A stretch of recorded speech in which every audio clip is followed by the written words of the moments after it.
Hi everyone, welcome back to my YouTube channel. അപ്പോൾ ഇന്ന് നൗലിയുടെ വയറ് കാണൽ ചടങ്ങാണ്. അപ്പോൾ ഞങ്ങളെല്ലാവരും വീട്ടിൽ നിന്ന് ഇറങ്ങാണ്. അപ്പോൾ സൺഡേ ആണ് ഇന്ന്. അപ്പോൾ അവിടെ ഒരുക്കങ്ങളൊക്കെ ചെയ്ത് വെച്ചിട്ടുണ്ട്. അപ്പോൾ നമ്മൾ അവിടെ ചെന്ന് അവിടെ വയറ് കാണുന്ന ചടങ്ങാണ്. ശരിക്കും വയറ് കാണിച്ചു തരുമോ എന്നുള്ളത് നമുക്ക് നോക്കി നോക്കാം. അങ്ങനെ 5 കൂട്ടം പലഹാരങ്ങളായിട്ട് നമ്മൾ നൗലിയുടെ വീട്ടിലെത്തി. അവിടെ എത്തിയപ്പോൾ ഭവിതർ വീട്ടിൽ നിന്നാണ് വന്നത്. അത് കാരണം പിള്ളേർക്ക് തന്നെ എല്ലാവരെയും കണ്ടതിൻ്റെ ഒരു എക്സൈറ്റ്മെൻറ്റ് സന്തോഷമൊക്കെ ആയിരുന്നു. അവർക്ക് എന്താ കാണിക്കേണ്ടതെന്ന് ചെയ്യേണ്ടതെന്ന് അറിയത്തില്ല. അങ്ങനെ അതൊക്കെ കഴിഞ്ഞ ശേഷം അത് സ്റ്റാർട്ടിങ് നമ്മളൊരു പ്രയറോട് കൂടിയാണ് നമ്മളെല്ലാം സ്റ്റാർട്ട് ചെയ്യുന്നത്.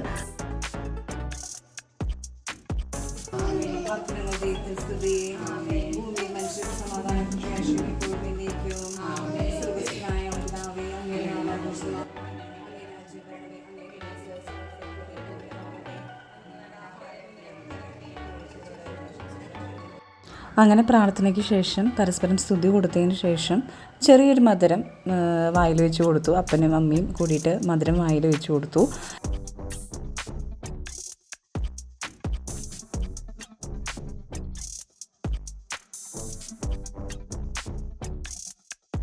അതിനുശേഷം പിന്നെ നമ്മുടെ ഒരു വളയിടൽ ചടങ്ങാണ്. അജ്ജി വരുമ്പോൾ തന്നെ അജ്ജി ഒരു 2 വള മേടിച്ച് വെച്ചിട്ടുണ്ടായിരുന്നു. അപ്പോൾ ആ ഒരു വള നമ്മൾ കൈമാറാണ്. അപ്പോൾ വളയിടുന്ന സമയത്ത് ഏറ്റവും വിറ്റെന്ന് പറയുന്നത് അവളുടെ അളവ് നോക്കിയിട്ട് തന്നെ മേടിച്ചത്. പക്ഷേ ആൾ കയറാൻ കുറച്ചൊരു ബുദ്ധിമുട്ടായിരുന്നു. അപ്പോൾ ഇത്ര പെട്ടെന്ന് തടി വെച്ചോടി എന്ന് ചോദിച്ചു.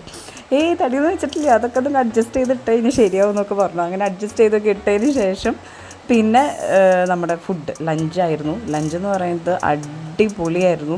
അമ്മയും വല്യമ്മയും കൂടിയിട്ടാണ് പ്രിപ്പറേഷൻസ് കാര്യങ്ങളൊക്കെ ചെയ്തതെന്ന് പറഞ്ഞ് ഒന്നിൽ മെച്ചം എന്ന പോലെയായിരുന്നു. അടിപൊളി ടേസ്റ്റായിരുന്നു കറികളും കാര്യങ്ങളൊക്കെ.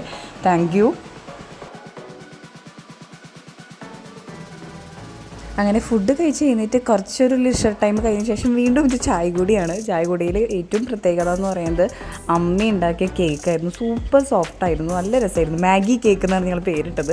അപ്പോൾ അതൊക്കെ കഴിഞ്ഞ ശേഷം ഞങ്ങൾ യാത്രയൊക്കെ പറഞ്ഞ് ഞങ്ങൾ ടാറ്റ ബൈ ബൈ ഒക്കെ പറഞ്ഞു. പിന്നെ കുറേ പേരുടെ ഡൗട്ട് ഉണ്ടായിരുന്നു, നൗലി പ്രസവിച്ചോ എന്നൊക്കെ ചോദിച്ചിട്ട്. ഇല്ല, അവളുടെ കസിൻ അഞ്ജു ആണ് പ്രസവിച്ചിട്ടുണ്ടായിരുന്നത്. സ്റ്റാറ്റസൊക്കെ ഇട്ടപ്പോൾ ഒരുപാട് പേര് തെറ്റിദ്ധരിച്ചിട്ടുണ്ടായിരുന്നു. അപ്പോൾ ഞങ്ങളുടെ ലിറ്റിൽ വണ്ണിന് വേണ്ടി വെയിറ്റ് ചെയ്യാണ്. അപ്പോൾ അടുത്തൊരു വീഡിയോയിൽ വരുന്നവരെ ബൈ ബൈ, ടേക്ക് കെയർ.